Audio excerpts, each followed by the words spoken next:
3 महामंत्र। ओम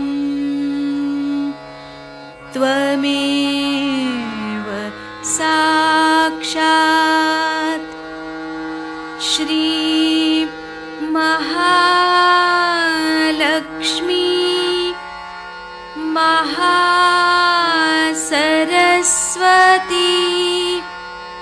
महाकाली त्रिगुणात्मिका कुंडलिनी साक्षात् श्री आदिशक्ति माताजी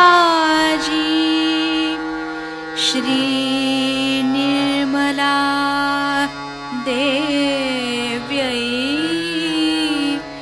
नमो नमः। ओम त्वमेव साक्षात् श्री कल्की साक्षात् श्री आदिशक्ति माताजी श्री निर्मला देव्यै नमो नमः। ओम त्वमेव साक्षात् श्री कल्की साक्षात् श्री सहस्रार स्वामिनी मोक्षप्रदायिनी माताजी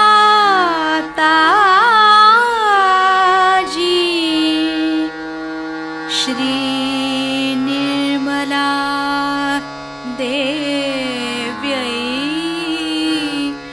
नमो नमः। श्री गणेश मंत्र। ओम त्वमेव साक्षात् नमः।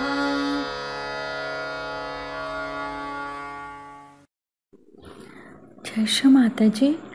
दोनों हाथ माँ के सामने, सेंटर हृदय में माँ की छवि को देखेंगे।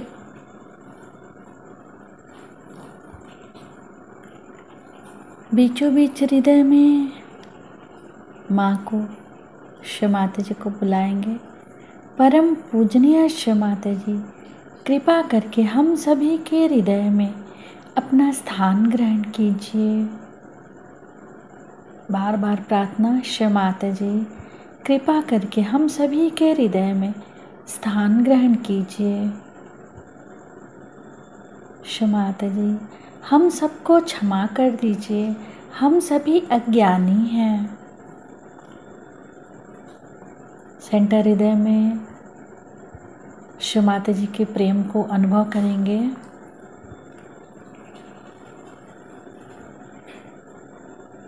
श्री माता जी आप ही तो श्री जगदम्बा भी हैं। कृपा करके हम सभी के हृदय में श्री जगदम्बा स्वरूप में संपूर्ण शक्तियों के साथ अपने श्री चरण कमल लेकर आइए। माँ के श्री चरण कमलों को देखेंगे सेंटर हृदय पे।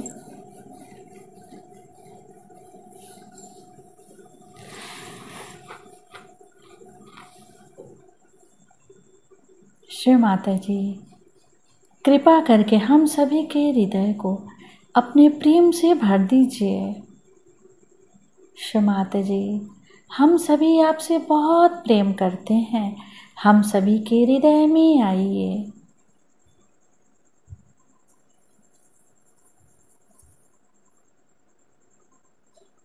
दोनों हाथों पे एक एक अंगुलियों पे माँ के प्रेम को अनुभव करेंगे।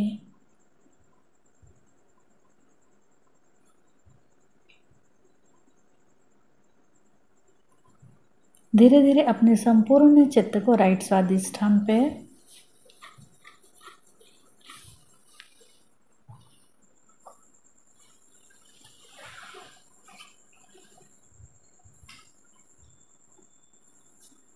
संपूर्ण चित्त राइट स्वादिष्ठान पे। श्री माता जी, आप ही करता हैं, आप ही करविता हैं। हम सभी के अंदर से समस्त कर्ता भाव समाप्त कीजिए।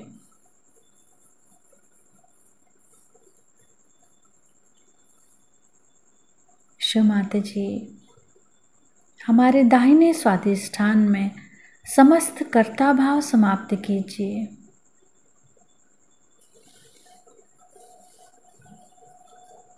चित शक्ति मंत्र। ओम त्वमेव साक्षात् श्री चित शक्ति साक्षात् श्री आदि शक्ति माता जी श्री निर्मला देव्यै नमो नमः।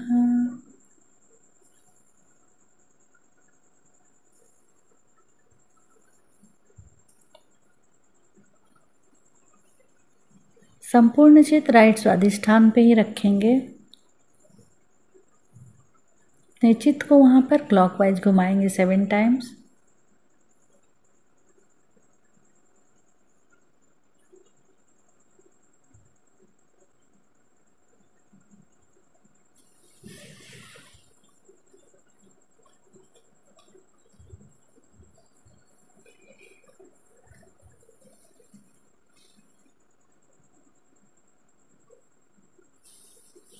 धीरे धीरे अपने संपूर्ण चित्त को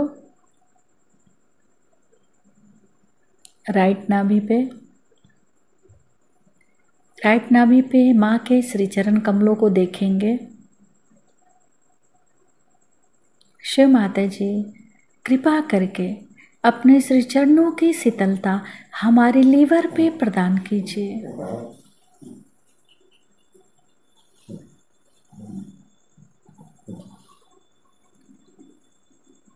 शिव माता जी, कृपा करके अपने श्री चरणों की शीतलता हमारे लीवर पे प्रदान कीजिए। अपने चित्त को भी राइट स्वादिष्ठान से फिर राइट नाभि पे क्लॉकवाइज घुमाएंगे।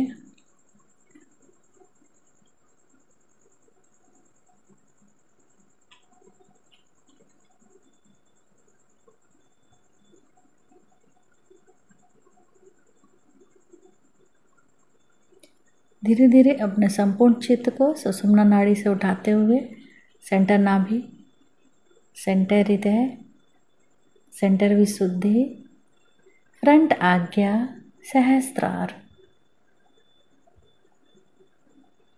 शिव माता जी, हम आपको सुन सके ऐसी कृपा कीजिए। Yesterday I spoke in English language, but everybody has requested that I should speak in Hindi today. I hope English knowing people won't mind my using the national language for this purpose. But there is a very nice book written by a Swiss gentleman about Sahaja Yoga. I don't know if the book is out of stock, but that is in English and it's really a very beautiful book. If you want to have a book, you can place your order with these people here and they may be able to send you the book later on. Thank you.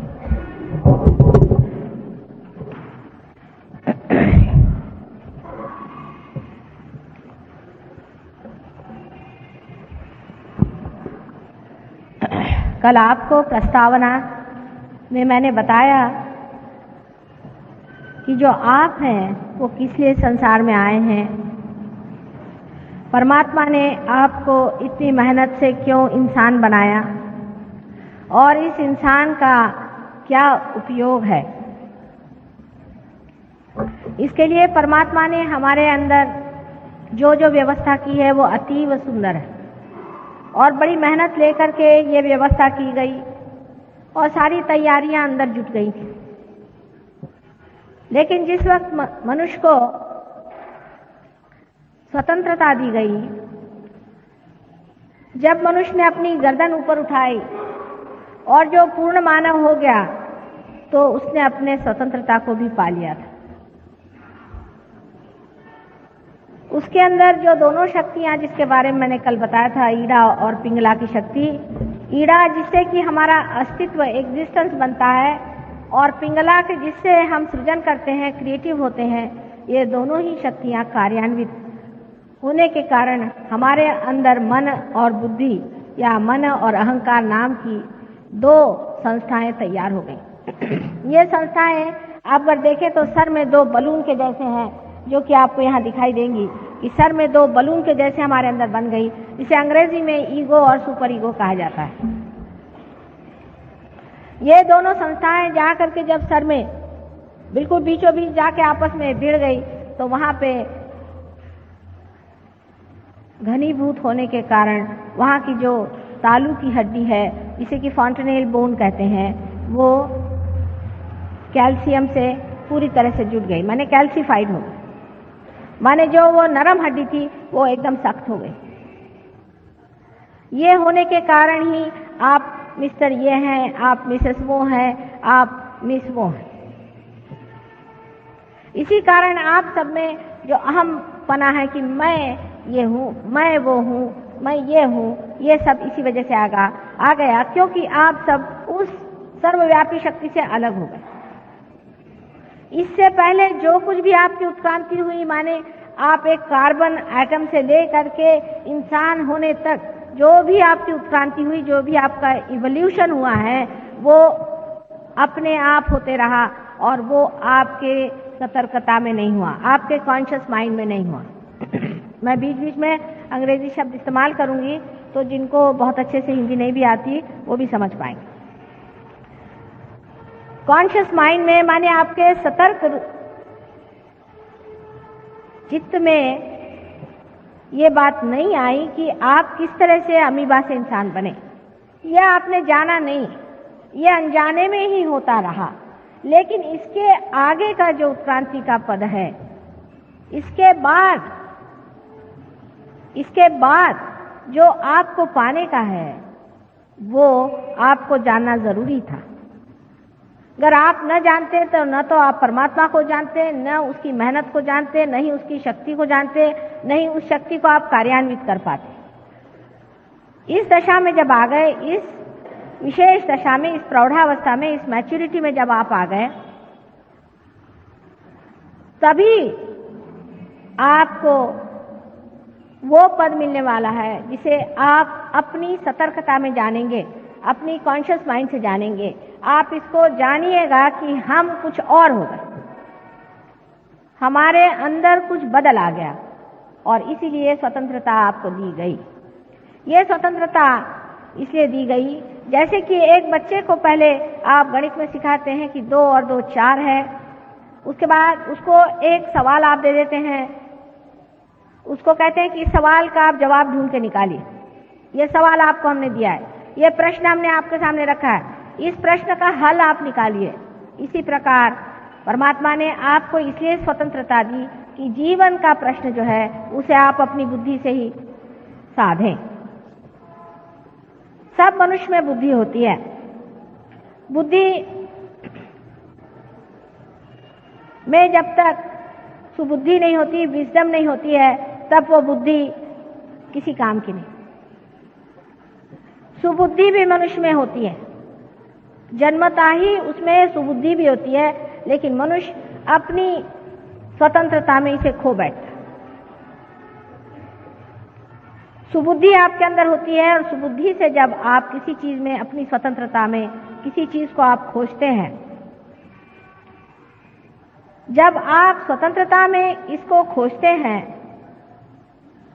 तब सुबुद्धि होने पर आप बराबर बीचों बीच मार्ग में रहते हैं, जिसे कि हम सुषुम्ना का पथ कहते हैं, जिसे पैरासिम्पैथेटिक नर्वस सिस्टम का मैनिफेस्टेशन होता है।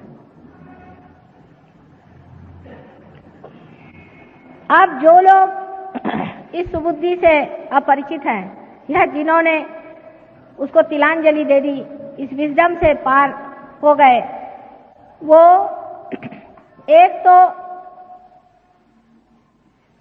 राइट हैंड साइड की तरफ बहुत जाते हैं या लेफ्ट हैंड साइड की तरफ बहुत जाते हैं। अब इस लेफ्ट हैंड की ओर हमारा अतीत है, हमारा अतीत, हमारा पास्ट लेफ्ट हैंड की तरफ में। जो कुछ हमने आज तक किया है वो सब हमारे लेफ्ट में है, हमारी ईड़ा नाड़ी में पूरा की पूरा स्थित है। इसी से जो संस्था बनती है जिसे कि हम मन कहते हैं या सुपर ईगो कहते हैं। आपने बहुत बार सुना हो, लोग कहेंगे मेरा मन नहीं चाहता ना, ये मन है क्या? ये मन आप नहीं है, ये मन है। लोग कहते हैं भाई मेरा मन नहीं चाहता है करने को, ये आपके बचपन से बैठे हुए संस्कार, बचपन से बैठे हुए दिमागी जमा खर्च और पूर्व जन्म के भी बैठे हुए जितने भी आपके अनुभव हैं, सारे ही आपके लेफ्ट साइड में बैठे हो, अच्छे बुरे सब तरह के आपके लेफ्ट हैंड साइड में बैठे। और आपके राइट हैंड साइड में आपका भविष्य है। राइट हैंड साइड में आप जो सोचते हैं आगे का, ये करने का है, प्लानिंग करने का है, ऐसा करने का है, वहां जाने का है, इसे मिलने का है, ये सारा कुछ आपके राइट हैंड साइड में होता है। उसी प्रकार हमारे शरीर की चिंता करना कि हमारा शरीर कैसा ठीक रहेगा और इस शरीर में ये तकलीफ है और किसी आने वाले मृत्यु से डरना आदि सब राइट हैंड साइड में हो जाता है। पर सुषुम्ना जो बीच का स्थान है वो है आपका प्रेजेंट, माने वर्तमान, प्रेजेंट। अब मैं आपसे कहूं कि आप इस वक्त रुक जाएं, इसी वक्त यहां पर आप रुक जाएं, तो हो नहीं सकता। रियलाइज सोल्स को होगा, बाकी नहीं रुक सकते, क्योंकि एक विचार उठता है फिर वो खत्म हो जाता है। आप उसका उठना देखते हैं, उसका गिरना नहीं देख सकते। दूसरा विचार उठता है, वो भी गिर जाता है। इन दोनों के बीच में जो जगह है वो विलंब है, वही प्रेजेंट है। जो उठा विचार और गिर गया वो तो अतीत में चला गया, वो तो पास्ट में चला गया, और जो विचार आने वाला है वो सामने के लिए बना हुआ है, वो आपके भविष्य में, फ्यूचर में चला गया। लेकिन जो इसके बीच में थोड़ी सी जगह होती है जिसे विलंब कहते हैं, वो जगह वहीं प्रेजेंट है। और वो हर इंसान में इतनी छोटी सी होती है कि इंसान ज्यादातर एक विचार के खोपड़ी पे आया नहीं कि दूसरे पे कूदा, तीसरे पे कूदा, चौथे पे कूदा, बस हर समय कूदता ही रहता है। इसलिए वो अंदर उतर नहीं पाता है। और यही चीज जब कुंडलिनी ऊपर चढ़ती है तो ये दोनों ही मन और अहंकार को ऐसे नीचे निचोड़ लेती है कि ये दोनों ही चीजें एकदम से जैसे कोई गुब्बारे में से हवा निकल जाए ऐसे सिकुड़ जाती हैं, और उसके कारण हमारा विलंब स्थापित होता है। इसलिए हम निर्विचार हो सकते हैं। कल जो लोग यहाँ पर पार हुए हैं, जिनके हाथ से ठंडी ठंडी हवा आने लग गई थी, वो निर्विचार हो गए। लेकिन हम लोग इस निर्विचारिता में रुक नहीं पाते, क्योंकि हमारी आदतें पहले से लगी हुई हैं, हमारे तौर तरीके पुराने सालों के चल रहे हैं, उससे हम अपने को छोड़ नहीं पाते। नई दुनिया में आकर के भी हम अपनी पुरानी दुनिया से अब भी पूरी तरह से रिश्ता नहीं तोड़ पाते हैं। हालांकि रिश्ता टूट गया है, लेकिन दिमाग में अभी बैठा है। जैसे कि समझ लीजिए एक आदमी शहर में रहने वाला है और वो जब गांव में जाता है तो जैसे शहर में मोटर चलाता है वैसे ही गांव में चलाने लगता है। फिर उसे बताया जाता, बाबा यहाँ का रास्ता खराब है, इस तरह से मोटर मत चलाओ, यहाँ तो सत्यानाश हो जाए, तुमको तो खूब गोल घुमा के चलाना पड़ेगा। तो भी वो भूल जाता है, उसकी आदत पड़ी हुई है दिमाग की। इसीलिए दिमागी जो आदतें हैं वो आप पे काम करती हैं। इसलिए मैंने आपसे कल कहा था कि जब आप पार भी हो गए तो भी आपको चाहिए कि आप सहयोग के लिए जरूर थोड़ा सा टाइम निकालें, जिससे आपकी निर्विचारिता स्थापित हो जाए। पहले तो विलंब का स्थापन करना होता है। अब जब यह आपका विलंब स्थापित होता है, यही वो जगह है जहां से परमात्मा का साम्राज्य शुरू होता है।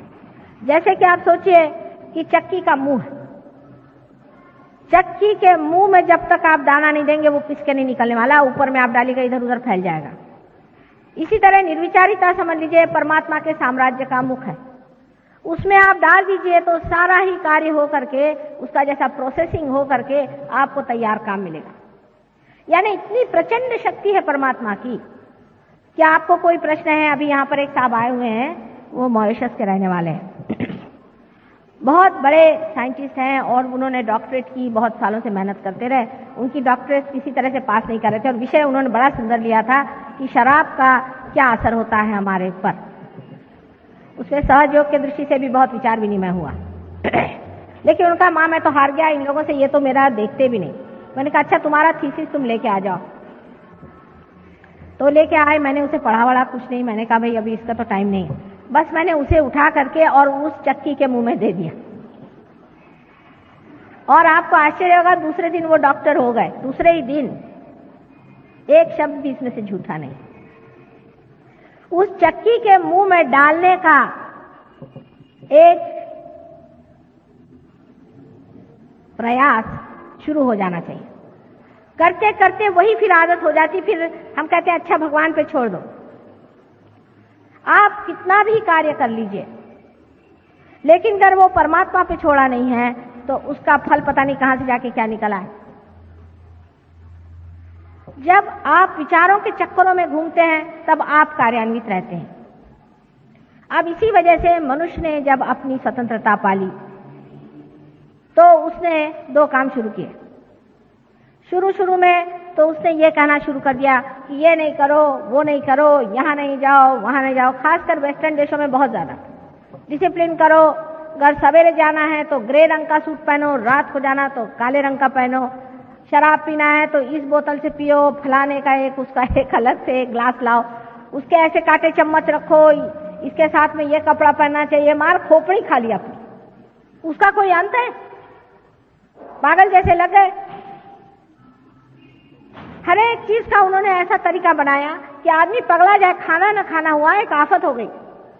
चीज है तो उसके लिए प्लेटर अलग लाओ, फलाने के लिए अलग लाओ। अपने देश में भी ऐसे रिचुअलिज्म बहुत हो गए। यानी परमात्मा की प्रार्थना करना, परमात्मा को अपने को समर्पित करना, ये छोड़ के उसके दुनिया भर के रिचुअलिज्म हमने निकाले और उसमें इतनी बेवकूफियां हमारे देश में भी हमने की है कि जिसकी कोई हद नहीं।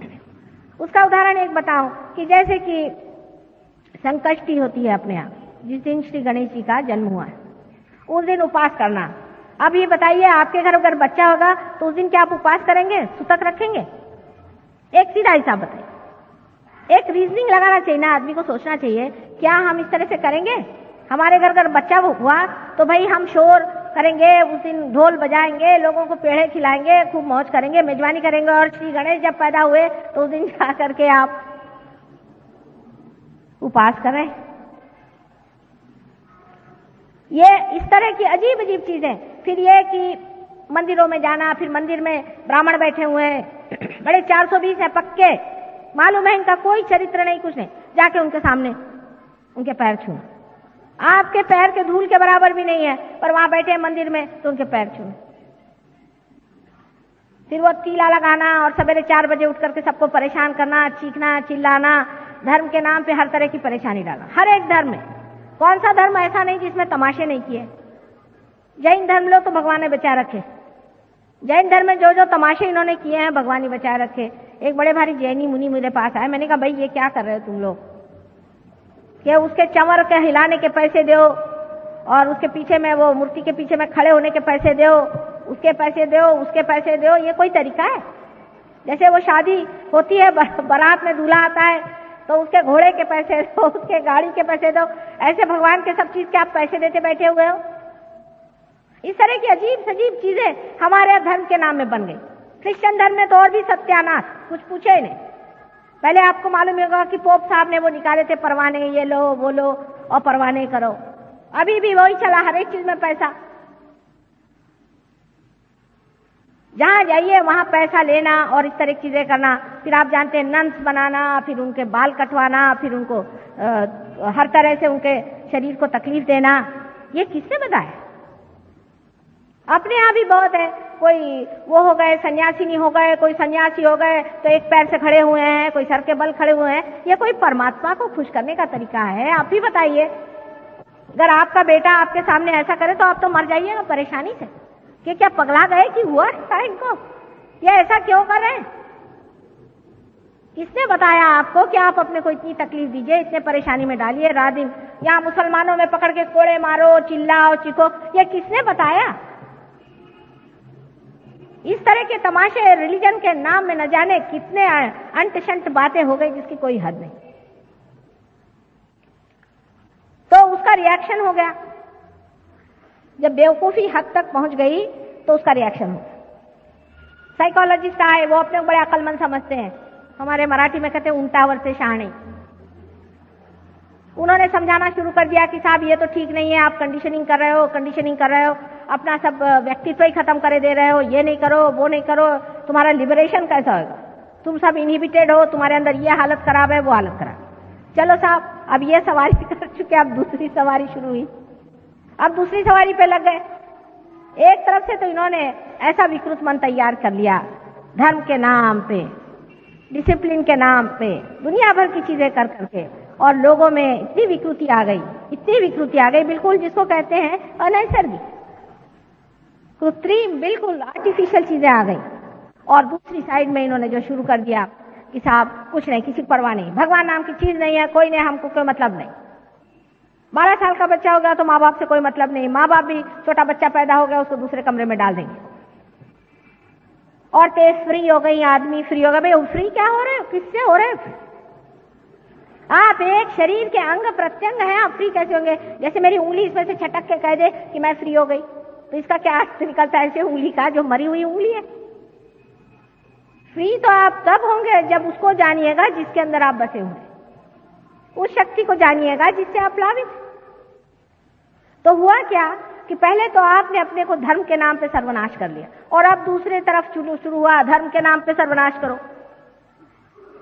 अंधा धर्म इतना मूर्खता से पाला गया, उसके बाद इस तरह की महामूर्खता दूसरी तरफ शुरू हुई कि भगवान है नहीं। इससे जो असल में थे लोग, उनका ही नाम बदनाम हो गया। माने लोग तो कहते हैं ईसा मसीह भी नहीं थे, और ईसा मसीह थे तो वो ठीक आदमी नहीं थे। माने क्या कोई हद होती है? आप उनके पांव के धूल के बराबर नहीं है, आप उनको कैसे जज कर सकते? लेकिन कौन बात करे, क्योंकि ये तो अहंकार के घोड़े पे चढ़ बैठे। आपने देखा होगा कि जब आदमी में अहंकार चढ़ जाता है तो उसकी खोपड़ी खराब हो जाती है।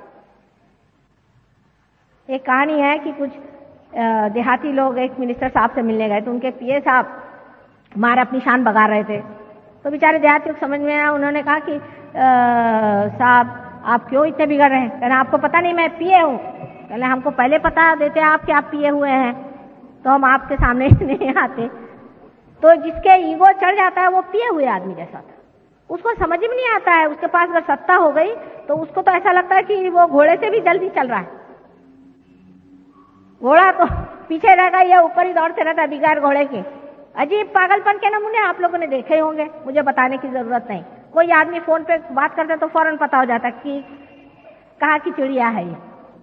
बात के ढंग में, बातचीत में, हर एक चीज में उसके अंदर अहंकार ऐसा जोर मारता है कि उसको पता ही नहीं चलता। आप लोगों के अहंकार में अभी तक उतनी वो नहीं आई है चुस्ती जितनी हमने वेस्ट के लोगों में देखी। उनका तो अहंकार ऐसा उन पे जमा बैठा हुआ है कि वहां का एक साधारण मजदूर भी इस तरह से बात करता है कि लगता है ये कौन से पागल खाने से चला है भाई। वहां तो नम्रता नाम की चीज किसी को मालूम नहीं। सुबह से शाम गाली गलौज के सिवा बात ही नहीं करते।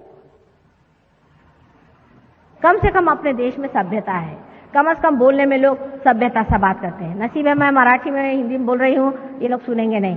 हालांकि वो खुद ही कहते हैं, मुझसे कहते हैं माँ हमारे अंदर कलोसल ईगो आ गया है, हम कहीं नेपोलियन तो नहीं थे पहले जन्म में। इसलिए समझ लेना चाहिए कि एक तरफ तो हम बहते बहते चले गए एक साइड में अंधश्रद्धा में, और दूसरी तरफ हम बहते बहते चले गए अहंकार। दोनों भी चीजें असलियत से दूर है। हर एक चीज का जो इसेंस होता है, जो तत्व होता है, बीचों बीच होता है। हमारी भी पीठ की रीढ़ की हड्डी बीचों बीच रहना, मध्यगा, उसी में शक्ति होती है। क्या हमारा हाथ भी टूट जाए तो फर्क नहीं पड़ेगा, लेकिन हमारी रीढ़ की हड्डी टूट जाए तो हम जी भी नहीं सकते। इसीलिए जो इंसान एक्सट्रीम्स पे चलते हैं, अब पैसे के लिए भागना शुरू हुआ तो पैसों के लिए भाग रहे। अरे भाई उसकी भी कोई हद होती है या क्या? आखिर तुम्हें क्या खरीदना है? क्या हेलीकॉप्टर खरीदना है? पैसे के पीछे भागेंगे तो इस हद तक कि देश भी बेच दो, कोई हद नहीं। पैसा है ना पैसे की इज्जत होती, और कोई पैसे की इज्जत नहीं होती। सब लोग जानते हैं कि एक कोई भी ऐसा आदमी हो जो इस तरह का है, वो सिर्फ मुंह देखी इज्जत करता है इंसान। जैसे ही उसकी पीठ फिरती है, कहते देखा है ये ब्लैक मार्केटियर जा रहा है, ये महा चोर है, परसों जेल से छूटा है। जो आदमी पैसे की इज्जत करता है वो वहीं तक सीमित है। आपके अंदर उन्हीं चीज की तो वो इज्जत नहीं कर रहा, आपकी तो बाहरी चीज की इज्जत हो रही है। आपका अंदर क्या है? आप में अपनी अगर प्रतिष्ठा है, आप में अपना अगर सेल्फ रिस्पेक्ट है, तो आप क्यों अपने को पैसे के पीछे में बेच रहे हैं? आप मनुष्य हैं, मानव हैं, बहुत ऊंची चीज है। पैसा तो ठोकर पे चलता है, धूल है पैसा। पैसे से मिलने क्या वाला? और ये पैसा इसीलिए आपसे झेलता भी नहीं। आपके पास 100 रुपया आ जाए तो ठीक है कहना, पर कहीं 200 आ गए तो गए आप गुत्ते पर। गुत्ते पर नहीं गए तो और कुछ धंधे शुरू कर दिए आपने। ज्यादा पैसा आदमी को झेलता ही नहीं है। कभी मैंने सुना नहीं कि कोई आदमी को ज्यादा रुपया मिल गया तो वो जाकर फौरन ये सोचता है कि इससे मैं चलो जा करके कोई बड़ा ही शुभ काम करूं, या किसी गरीब के घर में जा करके उसकी लड़की है या बच्चा है उसका कुछ देखभाल करूं। बहुत कम। ये ऐसे भी जो लोग करते हैं वो मतलब उनके पास लाखों रुपया का उसमें से एक पाई निकाल करके वो देंगे और कहेंगे मेरा नाम आप छापिएगा जरूर। मेरे पास ऐसे रोज आते हैं कि हम आपके आश्रम के लिए रुपया देंगे, पर आप हमारे बाप का नाम वहां लिख दीजिएगा। मैंने कहा मैं क्या लिखूंगी आपके बाप का नाम? लोग पूछेंगे कि इसकी स्पिरिचुअल वैल्यू क्या थी इस आदमी की। आपकी स्पिरिचुअल वैल्यू क्या है उसे देखना चाहिए। आपका आत्मिक तत्व कहां तक जागृत हुआ है वो महत्वपूर्ण बात है। जब आप अपने आत्मिक तत्व पे आते हैं तब आप इस तरह से पागल जैसे पैसों के पीछे भागते नहीं। और आप जानते हैं कि पैसा कभी भी समाधान नहीं दे सकता। ये तो इकोनॉमिक्स में लिखी हुई बात है। ये तो इकोनॉमिक्स में लिखी हुई बात है कि पैसा आपको समाधान नहीं दे सकता। You please be seated, because even if I am not speaking in English, you expose yourself to me. Just sit down like. Doesn't matter. You see, so many people listened to me in English yesterday patiently because they realize it is the exposure to mother is important and not what she speaks. This intellect where you are hearing is of no use in Sahaja. Alright, you just put your hands like this and don't get disturbed. You can hear me through your heart.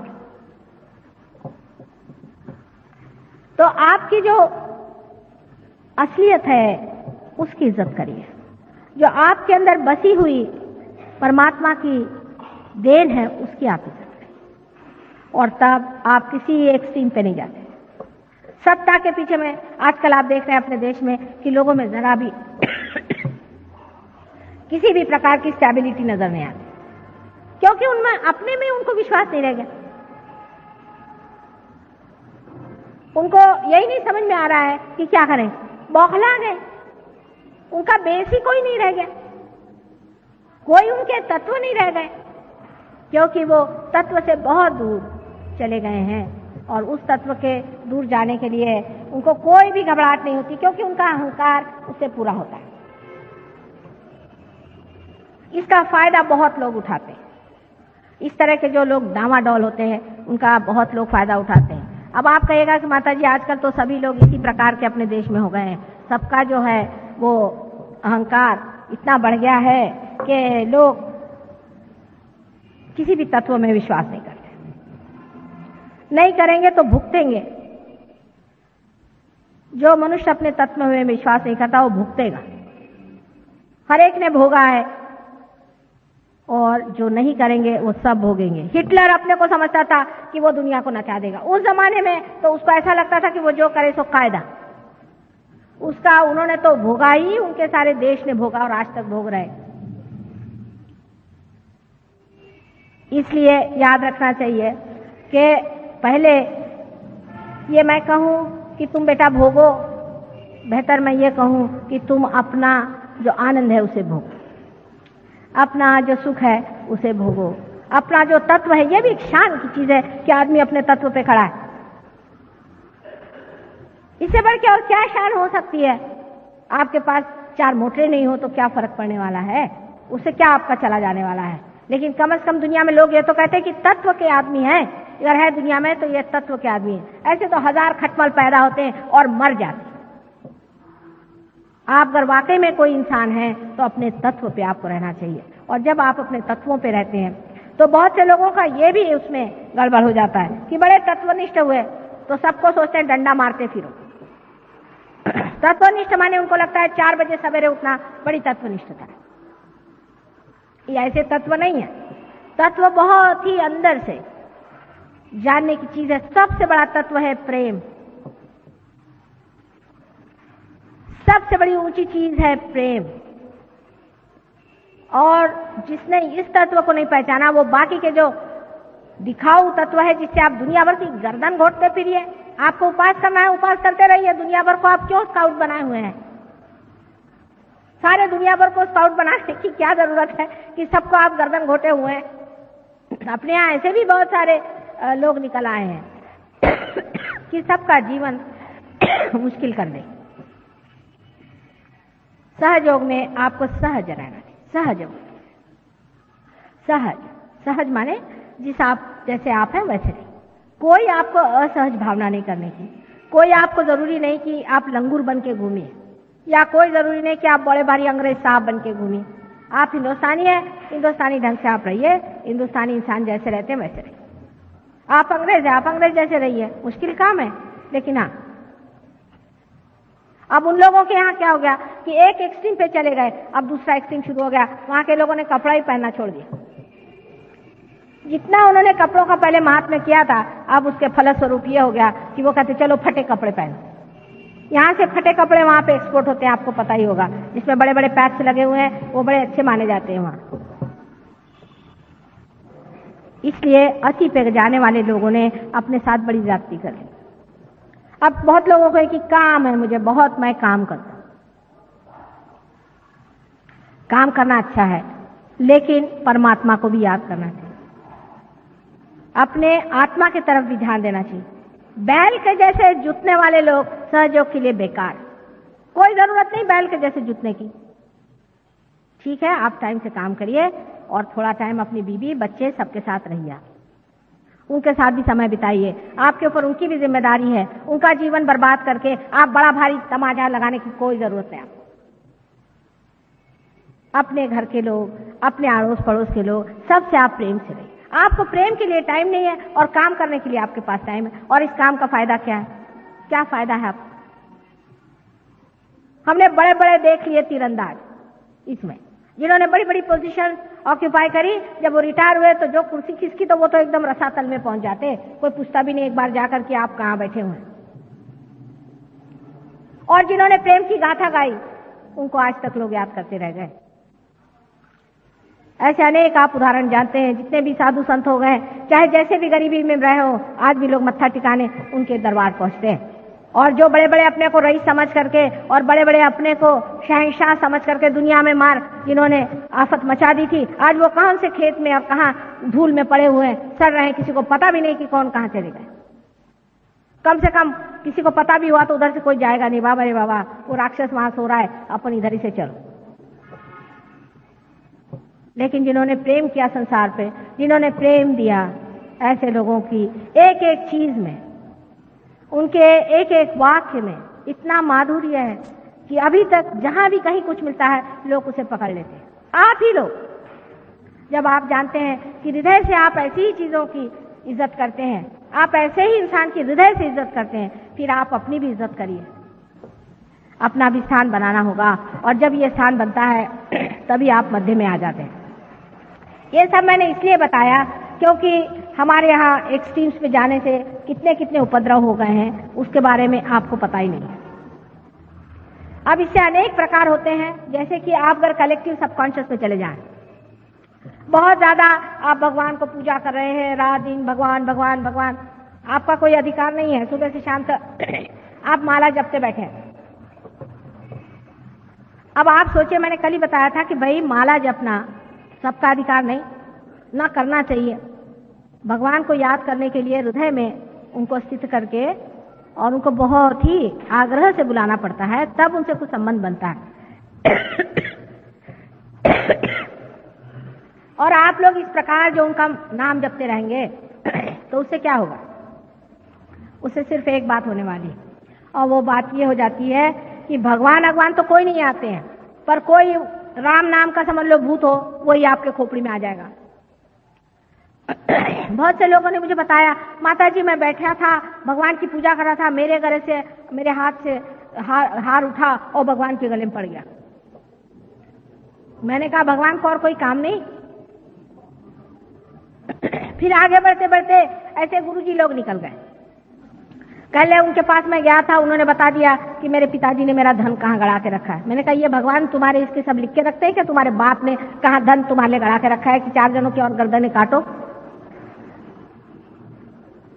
फिर कहने लगे कि नहीं, और फिर उन्होंने और एक कमाल बताया। मैंने कहा क्या कर ले? उन्होंने मुझे घोड़े का नंबर बताया और वही घोड़ा आया, और भी भगवान की। मैंने कहा तुमने बड़ी इज्जत कर दी। फिर कहले सट्टे का नंबर भी बताते हैं और मटके का नंबर भी बताते हैं। इस तरह से हम कितने गिरते गिरते गिरते गिरते कहाँ जाके गिर जाते हैं। भगवान को खोजते हुए हम अपने घोड़े का नंबर पूछने लग जाते हैं। ये क्या भगवान के काम है? ऐसे हजारों गुरु घुमा करते हैं और उनके यहाँ बड़ी बड़ी मोटरें खड़ी रहती हैं, आपने देखा होगा। उसी में फिर अपने महाराष्ट्र में खास करके औरतों के बदन में देवी का संचार होता है, कहते हैं। इन भूतनियों के बदन में आने के लिए देवी को कोई धंधा है या नहीं?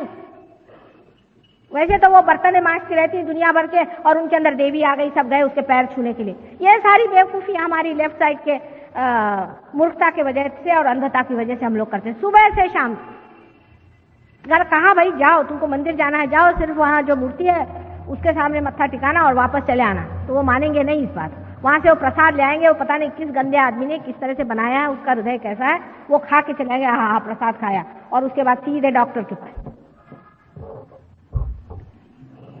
और राइट साइड के जब लोग बिगड़ते हैं तो उनका तो भगवान ही बचाए रखे, क्योंकि अहंकार ऐसी चीज है कि वो आदमी को कुछ समझ में नहीं आता। वो बेवकूफियां करते जाएगा, मूर्खता करते जाएगा, लेकिन उसके समझ में नहीं आएगा कि मैं मूर्ख हूं। सब दुनिया उस पर थूकेगी, हंसेगी। एक बोसाका नाम की जगह है, वहां के राजा साहब इतने बेवकूफ हैं, प्राइम मिनिस्टर, कि उन्होंने मोती के, मतलब वो है नीग्रो, और मोती के उन्होंने जूते बनाए। अजीब अजीब तरह की चीजें वो करते रहते हैं। दुनिया उन पे हंसती है कि ये अमीन साहब एक हैं अकलमंद बहुत बड़े, लेकिन वो अपने को इतने अकलमंद समझते हैं कि उनको कौन समझाए। वो घोड़े पे सवार है ना।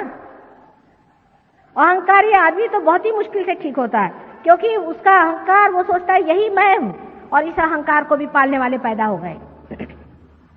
वो आपको कुछ न कुछ सिखा देंगे कि हाँ भैया तुम आओ मेरे पास में, मैं तुम्हारे बाप के नाम से बना दूंगा, हो गए। आपका मैं नाम दे दूंगा, भोगानंद, ढोंगानंद, खराबानंद। अंग्रेज लोग तो बेचारे कुछ जानते नहीं, उनको जो भी नाम दे दे। अभी एक साहब मुझे बता रहे थे कि उन्होंने 600 पाउंड दिया एक महाशय जी को, कि उन्होंने उनको मंत्र दिया। मंत्र क्या दिया? आएगा 600 पाउंड, और दूसरे को दिया ठिंगा। अब हिंदुस्तानी समझता है बेचारे, इनको कुछ मालूम नहीं, बुद्धू है, उनको ठिंगा मंत्र दे दिया। आपको कपड़े पहना दिए, आपसे कहा कपड़े उतार दो, कहीं कुछ, ये माला पहन लो, ये करो वो करो, हो गए बेचारे बुद्धू। अब वो अहंकार के चक्कर में उनको ये नहीं समझ में आता कि भाई माला पहनने से कोई परमात्मा मिलेगा।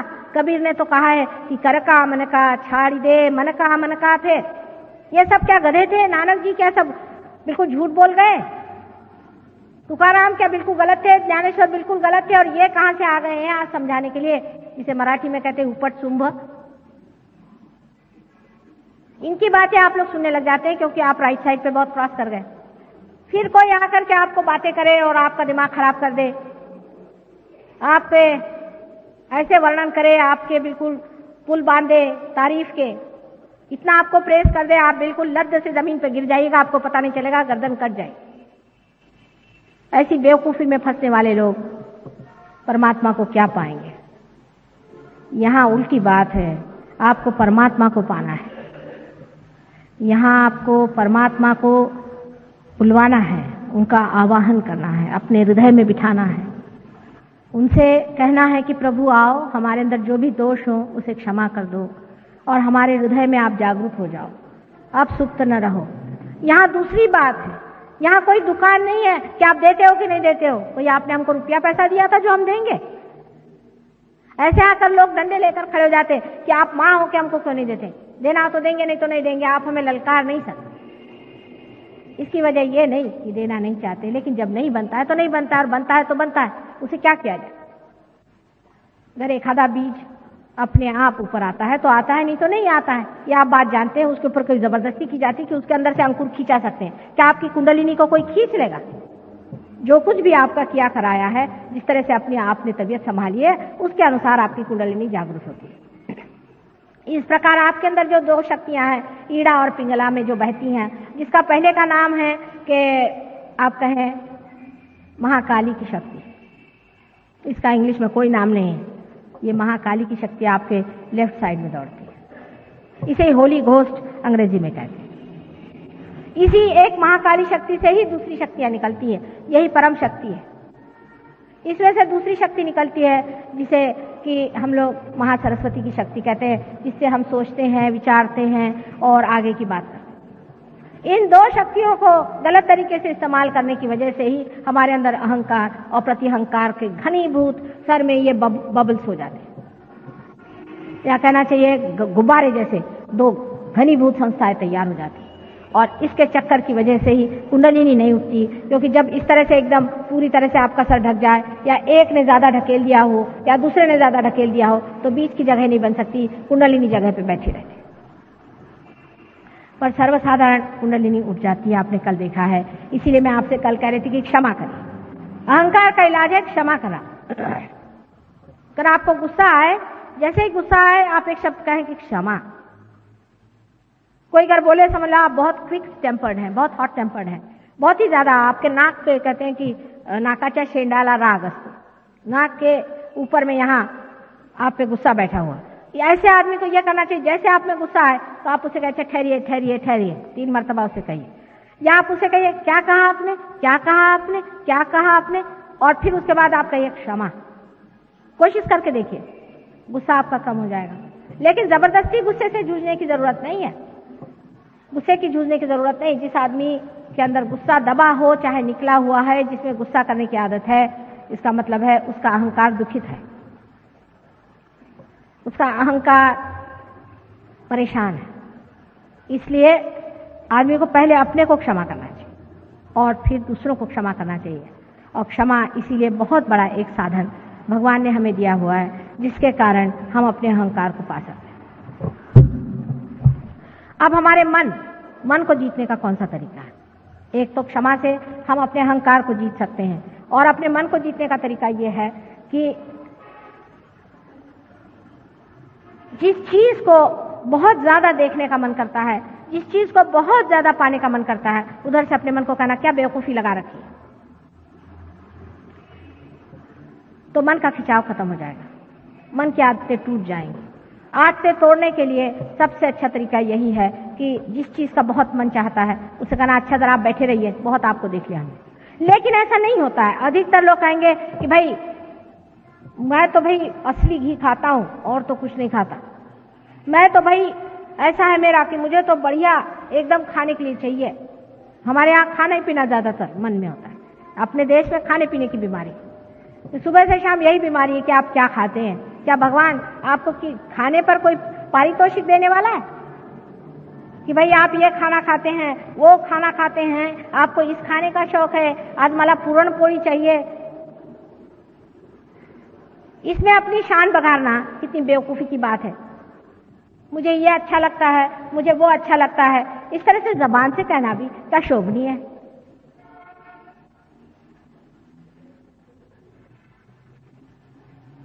और वो भी ऐसी चीजें आप कहिएगा कि जिससे आप सोचते हैं कि मैं बड़े रईस हो गया, बड़ी रईसियत मुझ में आ गई, इस तरह से आप कहते हैं। और देखकर मुझे आश्चर्य होता है कि ये भी कोई बात कहने की है बेटे, ये भी कोई बात अपने मुंह से कहने की है कि मुझे इसका शौक है, मुझे कपड़ों का शौक है, मुझे फलाने का शौक है, मुझे ढिकाने का शौक है। परमात्मा की नजर में ये सब चीजें क्या होंगी आप ही बताइए। आप परमात्मा की जगह खड़े होकर सुनिए कि अगर कोई आदमी आपसे बताए कि मुझे इसका शौक है, उसका शौक है, फलाना है, हमारी अम्मा बहुत अच्छा खाना खिलाती हैं, वो ढिकानी है, वो कुछ नहीं बनाती, हमारी अम्मा बहुत अच्छी है। इस तरह की बेवकूफी की बातों से लेकर बड़ी बातों तक, जैसे मुझे मोटर का शौक है, मुझे सत्ता का शौक है, मैं प्राइम मिनिस्टर बनूंगा, इसका मुझे शौक है, उसका शौक है। आपको दुनिया भर के शौक हैं तो आप अपने घर में बैठिए। परमात्मा के साम्राज्य में ऐसे शौकीनों की कोई जगह नहीं। जरूरत से ज्यादा इस तरह के शौकीनियां करना कोई मनुष्य को शोभा नहीं देता। ये मनुष्य ही करता है, जानवर नहीं करता बेचारा। वो तो कहीं भी सो जाता है, कहीं भी उठ जाता है। और मेरे ख्याल से जो साधु संत होते हैं वो भी उसी हालत में पहुंच जाते हैं। कहीं भी कहे सोने का तो सो जाएगा, उसको क्या, जब कंफर्ट अंदर में ही है, जब सारा आराम अंदर ही में है, तो बाहर की ये सब चीजों की क्या जरूरत है। पर वो जब तक दशा नहीं आती तब तक अपने साथ बहुत ज्यादा जबरदस्ती करने की जरूरत नहीं। क्योंकि मैं एक बात कहूंगी तो आप दूसरी बात करिएगा। मैं अगर कहूंगी कि बेटे आराम मत करो ज्यादा, तो आप कहेंगे अच्छा आज से माने का हम जमीन पर सोएंगे, रास्ते पर जाके सो जाएंगे। मैंने कहा कि भाई रास्ते पर सोना अच्छा नहीं है तो हम महलों में जाके सोएंगे। मैंने बीच में रहो, ये बात मैं कह रही हूं कि किसी भी बीच में न रहने से मनुष्य में एक तरह से बड़ी बेवकूफी आ जाती है और वो इतना फ्रिवलस और इस कदर वो श्रृंखल हो जाता है कि उसकी ये समझ ही नहीं आता है कि किस चीज में मजा है। हर चीज को वो उछली नजर से देखते रहता है, सारा जीवन उसका बड़ा उथला, उसमें कोई गहनता नहीं आती। और जब तक गहनता नहीं आएगी तब तक आपके अंदर आनंद कितना भी भरो, कुछ आनंद आपको नहीं मिला। ये दोनों एक्सट्रीम्स की बातें हैं। मैंने आपसे बताया कि जब आदमी अहंकार में चढ़ता है तो अहंकार के भी भूत चढ़ते हैं। ऐसे कैसे अहंकारी लोग होते हैं दुनिया में कि जो मरते हैं तो भी उनका अहंकार नहीं जाता, जिनको लगता है कि साहब मैंने कुछ काम ही नहीं किया। ऐसे लोग भी आपके खोपड़ी में घुस सकते हैं, उनके भी भूत आपके अंदर आ सकते हैं और आप ऐसी ऐसी बातें करेंगे कि लोग कहेंगे ये तो ऐसा नहीं था, इसको हो क्या गया। तो नॉर्मल रहना चाहिए आदमी को, बीचों बीच रहना चाहिए। जो आदमी बीचों बीच रहता है वो ये दोनों ही शक्तियों से पूर्णतया प्लावित होता है। जो आदमी बहुत ज्यादा काम करता है, बहुत ज्यादा अहंकारी है, उसको हार्ट अटैक आएगा। अगर हार्ट अटैक नहीं आएगा तो उसको डायबिटीज हो जाएगा, डायबिटीज नहीं होगा तो किडनी होगा, उसको लिवर हो जाएगा और उसको और बीमारियां हो सकती है। क्योंकि हमारे अंदर स्वाधिष्ठान चक्र जो है वो ये कार्य करते रहते हैं। उनका एक कार्य, सबसे बड़ा कार्य ये है कि हमारे लिए जो बुद्धि है उसमें जो काम हो रहा है उसके लिए मेद फैट सेल्स को पहुंचाएं, उसका सप्लाई करें। फैट सेल का सप्लाई सर में करना चाहिए। अब वो बेचारे को एक काम तो अगर आपने दे दिया, रात दिन सोचो सोचो सोचो, तो बाकी की जो काम उनके हैं, जो कि पैंक्रियास है, आपके लिवर है, आपकी किडनीज हैं और स्प्लीन वगैरह है, उनको नहीं देख पाते, फिर आपको डायबिटीज की बीमारी हो जाती है। सहयोग में डायबिटीज हम लोग 100% ठीक कर सकते, अगर आप पार हो जाएं और हमारी बात सुने तो 100% आपका डायबिटीज, किडनी सब ठीक हो सकती है। पर आपकी अगर किडनी एक बार आपने मशीन में डाल दी तो हम नहीं ठीक कर सकते और इसलिए हमें आप क्षमा करें। मशीन में चीज जाने से वो मर ही जाती है, फिर हम नहीं ठीक कर सकते, तो इसलिए हमसे नाराज होने कौन सी बात है। हम कोशिश करेंगे लेकिन बेकार में परेशान करने की कौन सी बात। अब ये जो हमारे अंदर दूसरा चक्र है स्वाधिष्ठान चक्र, जिसके बारे में मैंने आपसे बताया, ये चक्र से ऊपर जो नाभि चक्र है इसमें लक्ष्मी तत्व का वास है, इसमें लक्ष्मी जी का वास है। और लक्ष्मी जी आप जानते हैं वो कोई पैसा नहीं होता। लक्ष्मी जी का स्वरूप जैसा है उसके बारे में मैंने अनेक बार बताया है और आप अगर मेरे इसके बारे में पढ़ें तो आप जानेंगे कि लक्ष्मी जी और पैसे में बहुत ही अंतर है।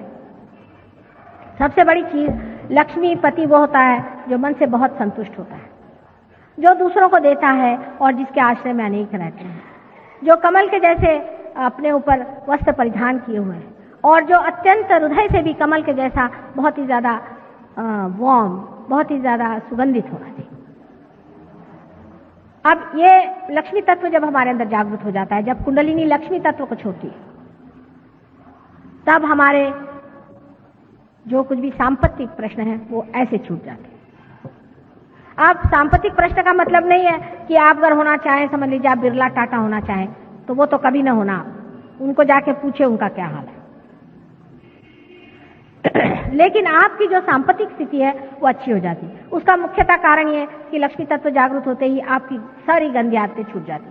शराब छूट जाएगी आपके अपने आप, आपका तंबाकू छूट जाएगा, आपका जितनी भी पान है आदि जो भी ऐसी ऐसी चीजें जिसके लिए पैसा बेकार जाता है सब छूट जाएगा, क्योंकि आप मजे में बैठे हो। दूसरा है क्योंकि लक्ष्मी तत्व की वजह से आप बराबर समझ पाएंगे कि कौन सी चीज में असलियत है और कौन सी चीज में नकलियत है। एक साहब थे, उनकी बड़ी बुरी हालत थी संपत्ति, वो मेरे पास आए तो उन्होंने मुझसे पूछा कि मैं क्या काम करूं। मैंने कहा कोई सा भी काम करो, अब तो तुम जागरूक हो गए। मैंने कहा तुम लकड़ी का काम करो। कल है मैंने तो कभी लकड़ी देखी भी नहीं, मैंने कहा तुम शुरू तो करो।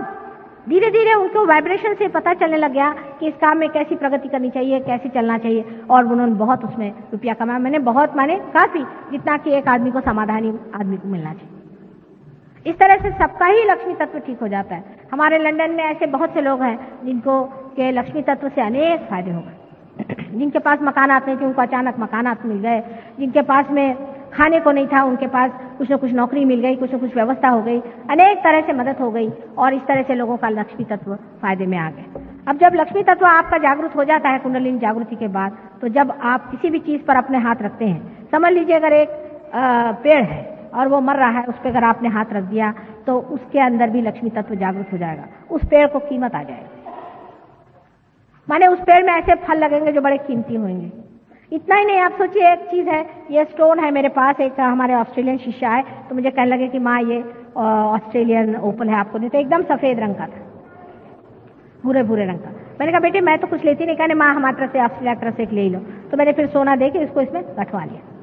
जब से पहनने लग गई तो इसके रंग ही बदल गए, 2500 रंग इसमें दिखाई देते। वो खुद ही हैरान हो गया कि इतने रंग इसमें कहाँ से आ गए, इसमें तो सिर्फ सफेद सा रंग दिखाई दे रहा। अगर ऐसा आदमी मोती पहने तो मोती की कीमत बदल जाए, जिस घर में रहता है उसकी कीमत बदल जाए, क्योंकि सारा वातावरण ही बदलते जाता है। लक्ष्मी तत्व जब आ जाता है, समझ लीजिए एक मकान है वो 25 रुपए में बिकता है, अगर कोई उसमें साधु संत रहेगा तो वही मकान 2500 में बिकने लग जाएगा। आपको आश्चर्य होगा, उसमें एक आकर्षण, एक खिंचाव, एक विशेषता आ जाती, क्योंकि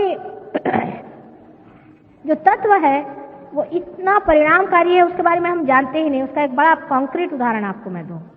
शास्त्री जी की जब डेथ हुई तो उनकी जो डेड चीजें थी सब, वो जिसको हम लोग कहते हैं अर्थियां, लेकर के लोग बड़े बड़े कलश में चले। वो कलश वो ट्रेन में रखे हुए थे, जो भी आता था रास्ते भर, मैंने सारा रास्ता वहां से बनारस तक, सोचिए कोई एक जगह नहीं थी जहां आदमी नहीं खड़े थे। रात में भी लालटेन लेकर के सब लोग लाइन से खड़े हुए, यहां से वहां तक मीलों तक लोग खड़े हुए, बस उनको कलश ही तो दिखाई दे रहा था, शास्त्री जी तो नहीं दिखाई दे रहे। उसको नमस्कार।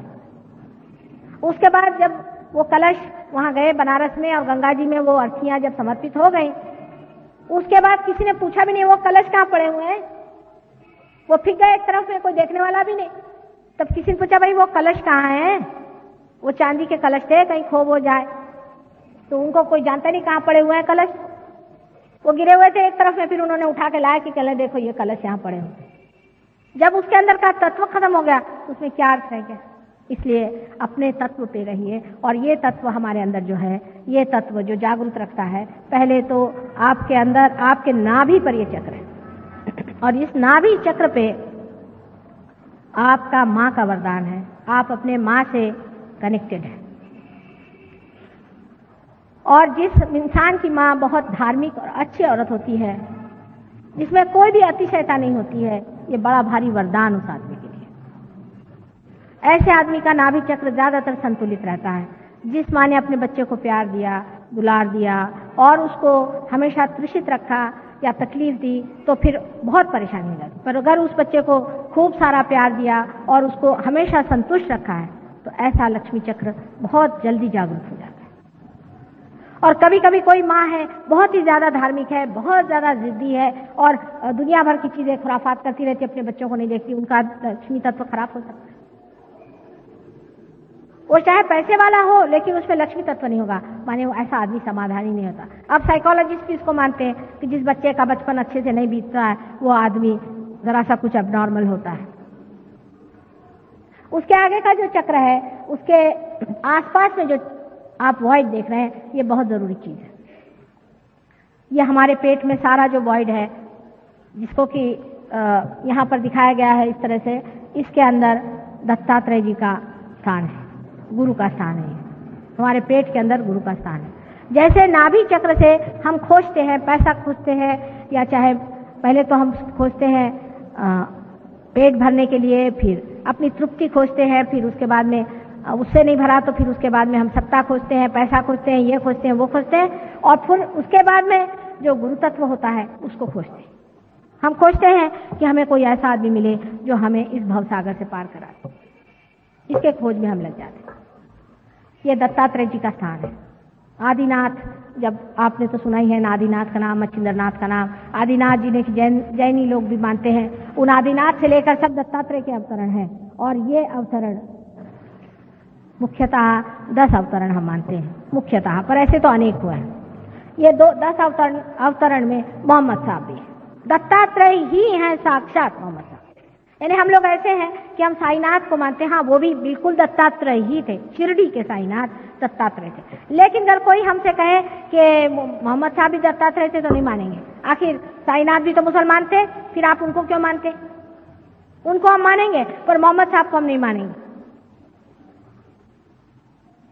मोहम्मद साहब भी वही थे, नानक भी वही थे, जनक भी वही थे, ये सारे हमारे वॉइड के अंदर होते। और जब किसी आदमी को इसमें दुविधा लगती है, जब सर्वधर्म में वो एकता नहीं देखता है, तब उसे पेट की बीमारियां हो जाती हैं।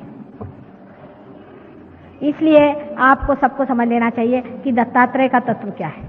कल देखिए कितने तो भी दत्तात्रेय के शिष्य यहाँ आए थे और इतने सारे दत्तात्रेय के शिष्यों को भी सबको पेट की बीमारी थी। वजह क्या थी? वजह यह थी कि दत्तात्रेय कोई हिंदू नहीं थे, नहीं वो मुसलमान थे, वो धर्मातीत, उनका कोई धर्म ही नहीं है, धर्म से परे धर्म उन्होंने बनाया। जो खुद उसको बनाते हैं वो कैसे हो सकते? जब तक ये भावना हमारे अंदर पूरी तरह जागृत होती। साईनाथ ने खुद कहा है कि किसी भी धर्म की निंदा करना ये महापाप है, लेकिन कितने लोग साईनाथ के शिष्य इस बात को मानते हैं। और ये ही हमारे अंदर गुरु तत्व है जिसे हमें जानना चाहिए। और आपको मैंने बताया जैसे मोसेस थे, अब्राहम थे, ये सभी एक ही गुरु तत्व से पैदा हुए और ये गुरु तत्व हमारे अंदर भी बसा हुआ। इस गुरु तत्व को जागरूक कर लेने से हम ही अपने गुरु हो जाते हैं। ये कुंडलिनी के जागरण से हमारे अंदर जागरूक हो जाता है। उसके बाद का जो चक्र है, जो कि ऊपर में आप देख रहे हैं, इसे ये हृदय चक्र है। मैं जल्दी बताऊंगी क्योंकि टाइम कम है, क्योंकि कल दूसरा सब्जेक्ट लेने को। ये हृदय चक्र है। हृदय चक्र में जो बीचों बीच जगह है, ये जगदम्बा का स्थान है। जो जगत की जननी है उसका स्थान है, दुर्गा जी का स्थान। जब आदमी में इनसिक्योरिटी आ जाती है, जब वो असंरक्षित महसूस करता है, तब उसका ये चक्र पकड़ता है। बहुत सी औरतों को जिनको ब्रेस्ट कैंसर वगैरह बीमारी होती है, वो इसी चक्र के खराब होने से होती है। अगर वो अरक्षित अपने को महसूस करती हैं, वो देखते हैं कि उनका आदमी जो है वो गलत रास्ते पे चल रहा है, या उनका कोई ठिकाना नहीं, उनके बच्चे ठीक से नहीं, कोई ना कोई वजह से जो अरक्षित यहाँ महसूस करती हैं, उनको ये बीमारी होती है। डरपोक औरतों को ये बीमारी हो सकती है। ये चक्र उनका खराब हो जाता है जो अपने को अरक्षित महसूस करते हैं। जब कुंडलिनी जागृत होती है, तब जगदम्बा आपके अंदर जागृत हो जाती है और वो आपका संरक्षण करती है। उनके संरक्षण के अनेक तरीके हैं। जैसे कि आप जा रहे हैं, कहीं जाते जाते एकदम आपने देखा कि एक्सीडेंट हो गया, लेकिन आपके जाने की वजह से एक्सीडेंट टल जाएगा। आप अगर उस ट्रेन में है और आप अगर रियलाइज सोल है, तो सारी ट्रेन बच जाएगी, एक आदमी नहीं उसमें से मरेगा। यह अनोखा का अनुभव है, आप भी इसको देख के लीजिए। इसलिए जरूरी है कि आपका जो हृदय चक्र है वो ठीक कर दिया जाए। जिनका हृदय चक्र ठीक नहीं होता, उनको और भी अनेक बीमारियां लग सकती हैं, जैसे बुरी तरह का ब्रोंकाइटिस है, बुरी तरह की खांसी आदि, सब इसी चक्र के और इस चक्र के मिलाप से होती है। अब राइट साइड में जो अपना चक्र है यहाँ पर दिखाया हुआ, वो चक्र, उसमें श्री राम का स्थान है। जब ये चक्र हमारा खराब हो जाता है, श्री राम का चक्र, श्री राम मर्यादा पुरुषोत्तम, जैसे हम अपनी मर्यादाएं तोड़ लें, माने ये कि किसी वक्त भी उठे नहा लिया बेवकूफ जैसे, ये मर्यादा तोड़नी हुई कि नहीं हुई? लंदन में सारे हिंदुस्तानी लोगों को बीमारी है, 8:30 बजे नहा करके और दफ्तर चले जाएंगे, और वहां लंग का कैंसर बहुत होता है, इसी चक्र के टूटने से होता है। ये श्री राम का चक्र है, इसके टूटने से आपको जो ये श्वास की बीमारी है वगैरह वगैरह बीमारियां होती हैं। इसकी बहुत सारी मर्यादाएं हैं। ठंड गर्म की मर्यादाएं संभालनी पड़ती हैं, राजकारण की मर्यादाएं संभालनी पड़ती हैं, सब श्री राम के चक्र। आश्चर्य तो यह है कि जो लोग श्री राम का नाम लेते हैं, उनका हमेशा ये चक्र खराब रहता है, क्योंकि श्री राम ही उनसे नाराज है। रात दिन जाके आप उनकी खोपड़ी चाटते हैं तो नाराज तो होना ही हुआ ना। ऐसे चक्र को भी आप जागरूक कर सकते हैं, और 25-25 साल का भी आस्थमा आपका ठीक हो सकता है अगर आपका ये चक्र ठीक हो जाए। अगर आपके पिता मर गए हों सडनली और आप पे उनका असर आया हुआ हो, तो वो भी इसमें दिखाई देता है, या आप अगर पिता होकर के कुछ आप में गड़बड़ हो, वो भी इसमें दिखाई देता है। जो कोई भी लंग की बीमारी है, ये ज्यादातर राइट साइड के चक्र के पकड़ने से, हार्ट के राइट साइड से पकड़ने से ही होती है। अब उसके ऊपर में जो चक्र है यहाँ पर, ये विशुद्धि चक्र है। ये चक्र हमारे पीछे में यहाँ पर है, ये विशुद्धि चक्र जिसे कि हम सर्वाइकल प्लेक्सस कहते हैं, उसको देखता है। अब इससे 16 है, इसमें सब प्लेक्ससेस हैं, माने 16 इसकी कलियां हैं। अपने आँख, नाक, मुंह और गला, थ्रोट, यहाँ अंदर के सारे मसल्स, जीभ वगैरह सब इससे कंट्रोल होते हैं। इतना ये इम्पोर्टेंट, बहुत ज़्यादा महत्वपूर्ण ऐसा ये चक्र है। लेकिन जिसका विशुद्धि चक्र खराब हो जाता है उसकी शक्ल ही खराब हो जाएगी, उसकी आंखें खराब हो जाएंगी। मतलब बाह्य की जो आंखें, जैसे जलन होना, आंख में लाली आ जाना वगैरह, सब इस चक्र के दोष से होते हैं। किसी किसी के दांत, उसमें तकलीफ हो जाती है, वो भी इसी चक्र के दोष से हो जाती है। किसी किसी की जिह्वा में तकलीफ हो जाती है, उससे हो जाती है। इस चक्र के भी 2 भाग हैं, लेफ्ट और राइट। जो बीच का चक्र है वो राधा कृष्ण से स्थापित है, राधा कृष्ण का स्थान है यहाँ पर। और जो लेफ्ट का है ये उनकी बहन विष्णु माया जो थी उसके नाम से है। अब जो आदमी अपने मन में ऐसे विचार करता है कि मैं, मुझसे बुरा कोई नहीं है, मैंने ये पाप किए, मैंने वो पाप किए, उसका ये चक्र पकड़ता है। जिस आदमी का लेफ्ट चक्र पकड़ता है विशुद्धि का, उसको एक बड़ा उसमें दोष आ जाता है कि वो ऐसे तो बहुत अपने को दूषित समझता है, लेकिन जब बोलता है तो बिजली गरजती है। एक आधी शब्द बोलेगा लेकिन बड़ा ही सरकास्टिक, एकदम काट खाएगा। ऐसे तो ठीक बोलेगा लेकिन हमेशा टेढ़ा ही बोलते रहेगा, क्योंकि उसका ये जो लेफ्ट साइड का चक्र है ये पकड़ा रहता है। राइट साइड का जो चक्र है इसमें विठल रखुमाई का स्थान है। मतलब ये कि जब कृष्ण राज करते थे तब का है राइट साइड। जब राइट साइड का चक्र पकड़ता है तो आपको जुकाम आदि जो बीमारियां हैं वो सब शारीरिक बीमारियां, और सोचने में भी मनुष्य राइट साइड के इसका जो होता है उसमें एक तरह का अहंकार भी आ सकता है, क्योंकि वो जब बोलता है या कुछ करता है तो उसमें इतना अहंकार आ जाता है कि उसकी छाया इस चक्र पे भी आ जाती है। बोलते वक्त में अगर अहंकार का उपयोग करें तो इस पर भी आ जाती है, और इसी कारण ये भी चक्र जब खराब होता है तो भी बड़े दूषण आलाद हो जाते हैं। इस चक्र को सबसे ज्यादा अगर कोई खराब करता होगा तो वो है सिगरेट। सिगरेट से कैंसर होता है, उसे तकलीफ होती है, कितना भी कहे सिगरेट छूट नहीं सकती, पर सहयोग में आने से सिगरेट यूं छूट जाएगी। आपको उसके लिए कोई मेहनत करने की जरूरत नहीं, एकदम से आपकी सिगरेट अपने आप से छूट जाएगी, आप सिगरेट पीना छोड़ देंगे। ये इस चक्र की बात है। अब ये चक्र और ये चक्र मैं कल बताऊंगी, बहुत देर हो गई है, क्योंकि आप जानते हैं इसके बाद जो काम है उसमें बहुत टाइम लग जाता है। इस प्रकार आपको ये सोचना चाहिए कि हमारे अंदर परमात्मा ने कितनी सुंदर व्यवस्था की है, उन्होंने कितने सुंदर हमारे अंदर व्यवस्था करी हुई है और कितना इंतजाम किया है। जो उत्क्रांति में हमने दशावतार बनाए हुए थे वो सारे दशावतार इसी प्रकार से है कि नाभि चक्र में लक्ष्मी नारायण है, और लक्ष्मी नारायण से ही आगे बढ़ करके यहाँ तक आने पर आपके जो है 8वें अवतार तक है, और उसके बाद में 8वां अवतार जो श्री राम का है वो आपका यहाँ पे माने यहाँ राइट हार्ट पे आता है, और 7वां अवतार 7वां श्री राम का यहाँ आता है, और 8वां श्री कृष्ण का यहाँ आता है। इस प्रकार उत्क्रांति में आपके जो जो अवतरण हुए उसी प्रकार है। 9वां अवतार यहाँ था और 10वां अवतार यहाँ था। इस प्रकार 10 अवतार है और वो हमारे अंदर स्थित है। 9वां अवतार मैंने आपसे पहले बताया क्रिस्ट है, जो कि हम जीसस क्राइस्ट के नाम से जानते हैं, उनके बारे में कल बताऊंगी, और सहस्त्रार के बारे में बताऊंगी। इस प्रकार हमारे जो चक्र हैं उनमें आप देख सकते हैं कि कैसे परमात्मा ने कार्बन से लेकर के हमें इंसान बनाने में मदद की। अनेक बार संसार में अवतरण आए और उन्होंने किस तरह से हमारी मदद की, और अब आगे के लिए भी वो हमारी कैसी मदद करने वाले हैं। अब हम लोग रियलाइजेशन के लिए थोड़ी कोशिश करेंगे, और मुझे आशा है कि आज भी बहुत से लोग पार हो जाएंगे। कल भी बहुत लोग हो गए थे। थोड़ा पानी दो। सब लोग जरा जूते उतार के रागा श्याम कल्याण, please put your attention on Muladhara Chakra. Let me tell you something about Raga Shyam Kalyan. I find out a very close relation between human emotions and classical ragas. Innocency, the most important emotion and part of human life. Very hard to achieve but very easy to enjoy. Rag Shyam Kalyan. Very tough to perform but very peaceful to listen. Let's enjoy Rag Shyam Kalyan. Yeah.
Dema pada re da pada ma ba ma pada ma da pada ma ba ma pada ma pa ma pada ma re ni sa re ma ba ga ma re ni re sa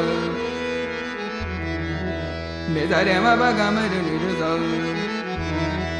ni sa re ma ba ga ma re ni ma re sa ma re pa ma da pa ma ba sa ni da ma da pa ga ma re sa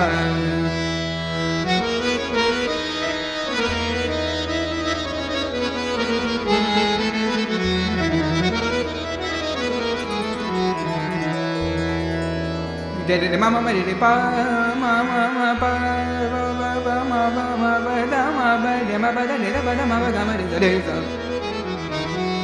de mama de mama de mama de mama mama ba mama ba mama ba de ma de mama de mama de mama de mama de sa de ma de pa ma pa da ba da ma ba Rema pada pada ma pada ma da pa ni da ni pa pada ma da pa da pa da ma pa ma pa ga ma re ma pa re ma ba sa ni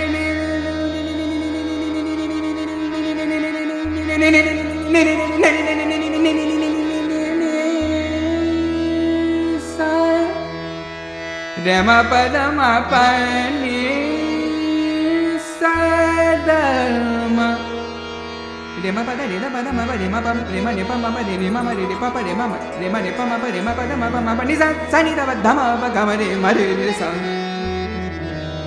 de sa ma de pa ma da ma pa sa ni da pa da ma pa ga ma de ma pa da ma pa da ma da ma pa ga ma de ma pa da ma da pa da ma pa ga ma de sa ni de sa ni sa de ma de ma de ma de ma de ma de ma de ma de ma de ma de ma de ma de ma de ma de ma de ma ma pa de ma pa da ma pa de ma pa da pa da pa da ma pa ma da pa da ma pa ma da pa da ma pa ma ni da ni pa da ma pa ma da pa da ma pa ma ni da ni pa da ma pa pa ma da pa da ma pa de ma pa da ma pa ma sa ni da ma pa ga ma de sa